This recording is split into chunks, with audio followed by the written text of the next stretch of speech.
किसी शहर में सुधा नाम की एक खूबसूरत लड़की रहती थी।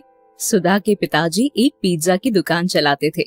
सुधा अपने परिवार के साथ बहुत खुश थी, लेकिन एक दिन अचानक कार एक्सीडेंट में सुधा के माता पिता की मृत्यु हो जाती है और सुधा अकेली पड़ जाती है। फिर कुछ दिनों बाद सुधा के मामा उसकी शादी राहुल नाम के लड़के से करवा देते हैं, लेकिन शायद सुधा की किस्मत उससे रूठी हुई थी, क्योंकि गायत्री एक चांडाल सास थी। छोटी छोटी बात पर सारा घर सर पर उठाकर बखेड़ा खड़ा करना उसकी आदत थी। दूसरी तरफ सुधा का पति राहुल सरकारी नौकरी पाने के चक्कर में बेरोजगार था। वो बस सारा दिन फॉर्म भरकर यहाँ वहाँ भटकता था। अपने घर की हालत देख सुधा को बहुत दुख होता है। फिर एक दिन, मम्मी जी, आप तो जानती हैं कि हमारे घर की माली हालत बिल्कुल अच्छी नहीं है।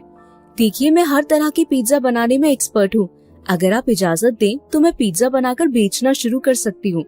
इससे हमारी आमदनी बढ़ जाएगी और हमारे घर में कभी किसी चीज की कमी नहीं होगी। अरे बहू, तेरा दिमाग खराब हो गया है जो तू लोगों के घर जा जाकर पिज्जा बेचने की बात कर रही है। देख बहू, मैं सारी जिंदगी नमक रोटी खाकर बिता सकती हूँ, लेकिन मेरी बहू थोड़े से पैसों के लिए बाहर जाकर काम करे, ये बात मैं बिल्कुल बर्दाश्त नहीं कर सकती। लेकिन मम्मी जी, मैं तो घर के भले की ही बात कर रही हूँ। आखिर मेरे काम करने से कौन सी आफत आ जाएगी? अरे चुप कर, आजकल तू कुछ ज्यादा ही जबान चलाने लगी है।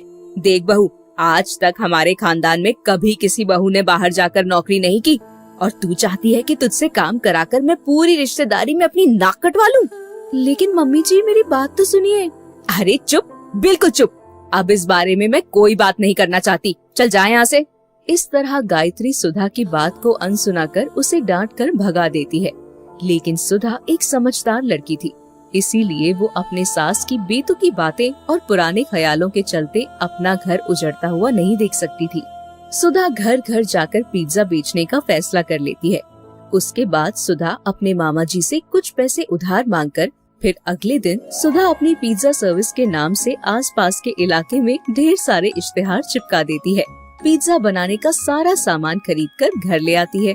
लेकिन सुधा इस बात का पूरा ध्यान रखती है कि उसकी सास को इस बारे में कुछ भी पता ना चले, और वो सारा सामान अपने कमरे में रखकर वहाँ पिज्जा बनाना शुरू कर देती है। फिर अगले दिन सुधा के फोन पर पिज्जा डिलीवरी करने का पहला ऑर्डर आता है। सुधा फौरन पिज्जा तैयार करके उसे साइकिल पर रखकर डिलीवर करने चली जाती है। इस तरह सुधा रोज घर के काम करने के साथ साथ पिज्जा डिलीवर का काम जारी रखती है। लोगों को सुधा का बनाया हुआ पिज्जा बहुत पसंद आता है। फिर कुछ दिनों में उसके पास ढेर सारे ऑर्डर्स आने लगते हैं। हे भगवान, एक दिन में इतने सारे पिज्जा के ऑर्डर आ रहे हैं। अब मैं घर के काम के साथ साथ ये सब कैसे संभालूं? मेरी तो कुछ समझ में नहीं आ रहा। अगर मम्मी जी को इस बारे में पता चल गया तो मेरी खैर नहीं। लेकिन सुधा हिम्मत नहीं हारती और अपनी सास की नजरों से बचाकर पिज्जा बेचने का काम जारी रखती है। इस तरह कई दिन बीत जाते हैं। फिर एक दिन सुधा को एक किटी पार्टी में 15 पिज्जा डिलीवर करने का ऑर्डर आता है। सुधा सारे पिज्जा तैयार करके उस किटी पार्टी में पहुंच जाती है, लेकिन वहाँ का नजारा देखते ही सुधा के होश उड़ जाते हैं। उस किटी पार्टी में उसकी सास गायत्री भी मौजूद थी।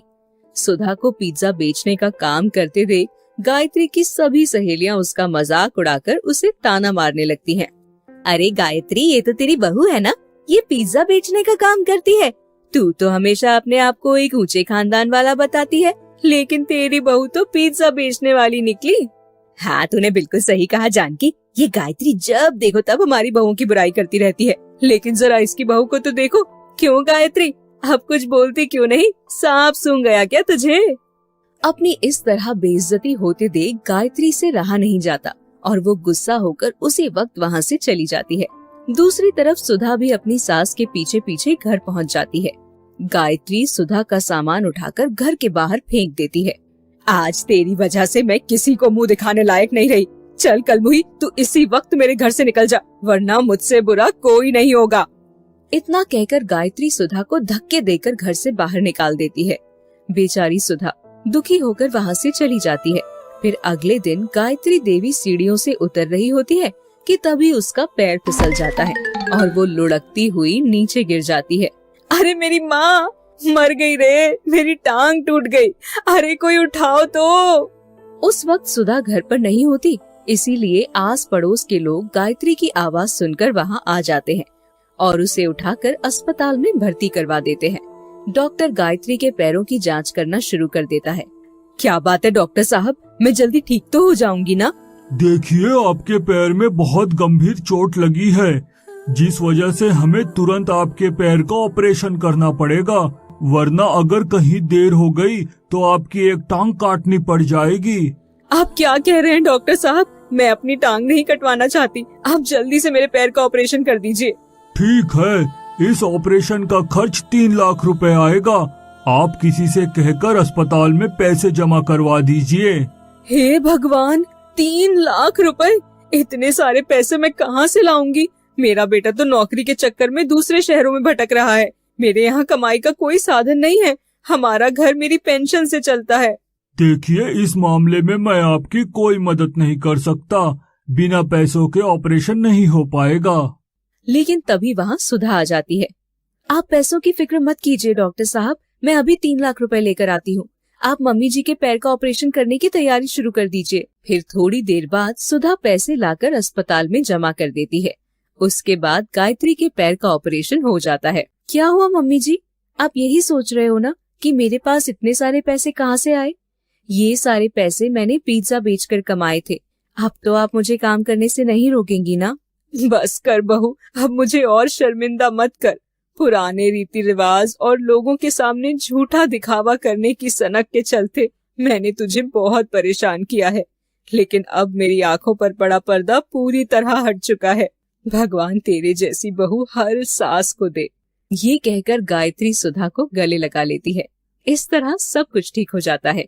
इसके बाद गायत्री भी पिज्जा बनाने में सुधा का हाथ बटाने लगती है। फिर उनके घर में कभी पैसों की कमी नहीं होती और वो हंसी खुशी अपनी जिंदगी जीने लगते हैं।